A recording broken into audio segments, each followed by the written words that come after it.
Verset biblique expliqué, Psaume chapitre 2. Un principe essentiel qui nous sauvera la vie, qui te sauvera la vie. Bonjour, nous sommes aujourd'hui dans le Psaume chapitre 2 et nous parlerons d'une leçon, d'un principe essentiel, très important, tiré de ce Psaume chapitre 2 qui peut nous sauver la vie. Psaume chapitre 2, version Louis II. La Bible nous dit ceci. Verset 1er. Pourquoi ce tumulte parmi les nations, ces vaines pensées parmi les peuples? Verset 2.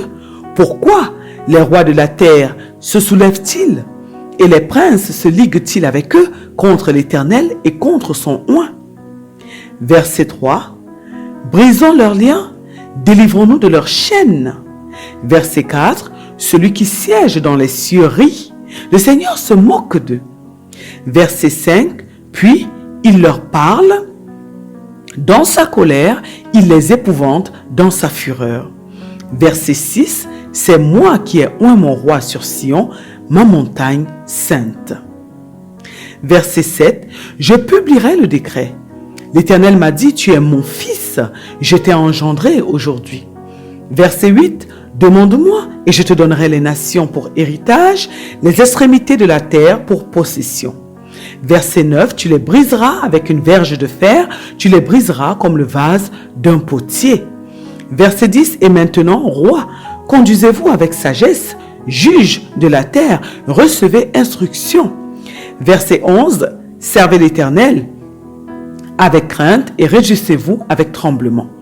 Verset 12, donc dernier verset, baisez le fils de peur qui ne s'irrite et que vous ne périssiez dans votre voie, car sa colère est prompte à s'enflammer. Heureux tous ceux qui se confient en lui. Dans ce psaume, les hommes se soulèvent contre loin de l'Éternel, contre celui que l'Éternel a choisi, et ils se soulèvent donc contre l'Éternel lui-même. Et la Bible nous dit que l'Éternel se rit de cela, oui, il se rit d'eux parce que nul n'est au-dessus de Dieu, en fait. Notre Dieu fait ce qu'il veut, quand il le veut, où il le veut et comme il le veut. Et dans ce cas-ci, il a choisi son serviteur. Nous voyons souvent dans la vie plusieurs cas de jalousie. Lorsque Dieu élève un homme dans la société ou dans une sphère quelconque. La jalousie qui est un sentiment destructeur, un sentiment qui peut pousser l'homme à détruire son frère et donc à se détruire lui-même. Et ce sentiment de jalousie naît souvent dans le cœur des hommes lorsque leur semblable est élevé devant eux. Lorsqu'une personne bénéficie de la grâce de Dieu ou lorsqu'elle est bénie par Dieu devant son prochain. Ce qui veut donc dire que lorsque nous évoluons dans notre vie, lorsque nous recevons des honneurs, lorsque nous sommes en lumière, nous pouvons être en danger. Oui, il y a des hommes qui sont morts à cause d'une promotion, à cause d'une voiture qu'ils avaient achetée, à cause d'une belle femme que Dieu leur avait donnée. De même, certaines femmes ont perdu leur vie à cause d'une belle robe ou d'une belle chaussure qu'elles avaient acquise, qu'elles avaient portée, ou encore à cause de la beauté que Dieu leur a donnée. Malheureusement, notre monde est parfois très cruel. En effet, les hommes peuvent parfois être très cruels envers leurs frères à cause du sentiment de jalousie qui rentre dans leur cœur. Et certains hommes peuvent être détruits à cause de ce même sentiment de jalousie qui remplit leur cœur. Alors, est-ce que tous les hommes sont méchants et jaloux? Nous répondrons non. Mais il y en a qui le sont. Et ils sont partout où nous allons, même au sein de nos familles. Il y a une bonne nouvelle cependant, dont nous devons être informés.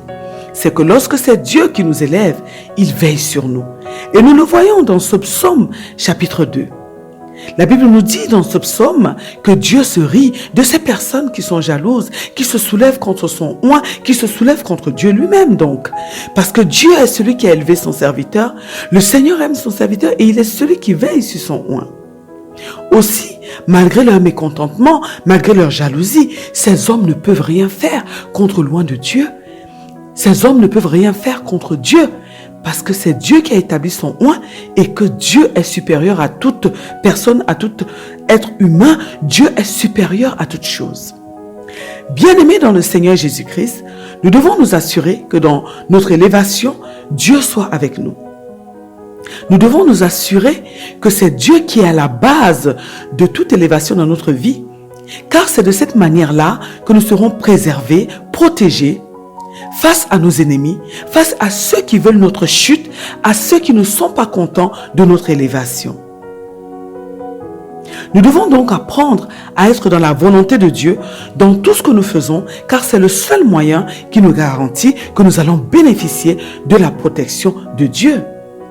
Car lorsque notre Dieu marche avec un homme, celui-ci bénéficie de sa protection ainsi que de ses faveurs. De même, nous qui sommes envahis par le sentiment de jalousie, nous devons faire très attention et nous devons lutter de toutes nos forces contre ce sentiment qui vient de la force de notre chair donc qui nous poussera à jalouser notre prochain. Nous devons lutter, combattre de toutes nos forces, supplier Dieu, implorer Dieu, demander l'assistance du Saint-Esprit afin qu'il nous libère de ce sentiment de jalousie de manière à ce que nous ne puissions pas périr. Car la jalousie est un sentiment qui détruit notre prochain, mais c'est un sentiment qui nous amène aussi à la mort, à la chute, à la destruction, à notre destruction, nous qui sommes envahis par ce sentiment, nous qui voulons nuire à notre prochain. Voici donc un principe essentiel que nous devons appliquer au quotidien afin de sauver notre vie. Nous devons décider, mes bien-aimés dans le Seigneur Jésus-Christ, de baser toutes nos décisions sur la parole de Dieu. Nous devons nous assurer que Dieu est en accord avec toutes nos décisions. Nous devons décider de consulter notre Dieu avant de faire quoi que ce soit afin d'être sûrs qu'il nous accompagnera dans toutes nos entreprises et nous pourrons alors être sûrs que notre vie sera toujours sauve. Bien-aimés dans le Seigneur Jésus-Christ, prenons donc l'habitude de demander à Dieu, dans nos prières, de nous donner la force de le consulter avant d'entreprendre quoi que ce soit. Demandons-lui de nous aider à chercher son approbation dans tout ce que nous faisons. Demandons-lui de nous aider à toujours lui obéir afin de préserver notre vie, afin de fermer la porte aux hommes méchants dans notre vie. Et ceci au nom puissant de notre Seigneur Jésus-Christ. Amen. De même, nous qui sommes remplis de jalousie, prenons l'habitude dans nos prières de demander à Dieu de nous aider à nous libérer de ce sentiment, de nous aider à être conduits par le Saint-Esprit et à manifester donc le fruit du Saint-Esprit. Ce fruit, donc, qui est l'amour, qui est la paix, qui est la joie, qui est la bonté, la persévérance, ce fruit-là qui va nous aider en fait à faire la volonté de Dieu et donc à être bénis à notre tour. Ce qui va nous empêcher d'envier et donc de jalouser notre prochain. Au nom de notre Seigneur Jésus-Christ. Amen. Que Dieu vous bénisse et à très bientôt pour une autre vidéo.